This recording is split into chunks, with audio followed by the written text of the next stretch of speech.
Mark Bouris, one of Australia's most renowned businessmen and senior fellow of Finsia, thank you so much for joining me. Welcome.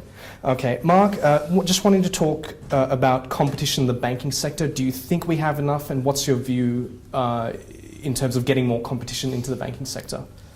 This age-old question of stability versus competition, in other words, versus a broader group of competitors, is one that's going to no doubt get resolved in a son of Wallace inquiry if we get one under the new Hockey Treasury. Hockey said he would do that prior to the election. I get no doubt he's going to do it anyway. I don't think that there is enough competition in the marketplace. Yes, I agree there is competition between the big four banks and all their subsidiary banks, but as a group, they act as one, and they don't actually allow anyone else to come into the marketplace and compete with them. They just control the market. So there is not enough broad competition. Broadly speaking, there are not enough competitors. But as a subset of that, I do agree there is competition within the banks themselves. Okay, so this is something the Hockey inquiry, the son of Wallace inquiry really needs to look at? Well, the son of Wallace, we don't know what the terms are yet, but the son of Wallace, according to Hockey and the articles that I've read that he's written and he's spoken about, is that he wants to look at moral hazard as a result of there being too much compression in terms of the numbers of competitors in the marketplace. And he also wants to look at the too big to fail scenario, that moral hazard too. And so those two things fall directly into the competitive environment. I mean, how many people are competing? What's interesting too, though, is Hockey's talking about competition as part of the terms of reference. Yet interestingly enough, the ACCC has said there's no need to look at competition in the banking sector. Okay. All right, Mark, your business, Yellow Brick Road, has heavily invested in distribution capability, and it's about to finalise its product set. How confident are you of achieving profitability by this financial year? I'm confident, but by the end of this financial year, that is 2014, that we will see our first profitable months on a cash flow basis. That's the most important profitability, cash, money in, money out.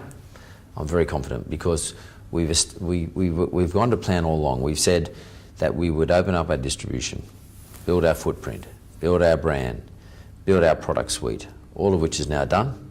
We built our balance sheet at June 30 as well, so we've got quite a lot of cash in the bank.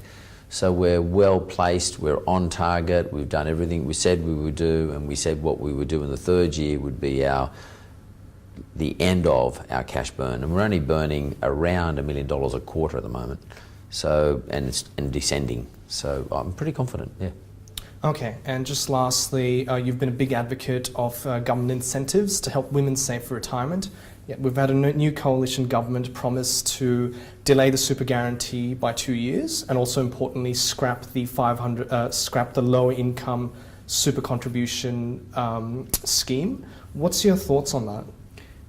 Well, it's not a good start for women and in relation to their superannuation. Look, the big issue for women in superannuation is there is a disconnect between women staying at home after they've had a child, they've given up their job, they stayed home for a period of time, so therefore because they're not earning any money, they're not actually getting any contributions to the super. But the misconception there, or the assumption that is wrong there, is that women are not working. Actual fact, women are working whilst they're at home. They're contributing to the productivity of this country by raising children and all the other things that they do in the household. That's a job.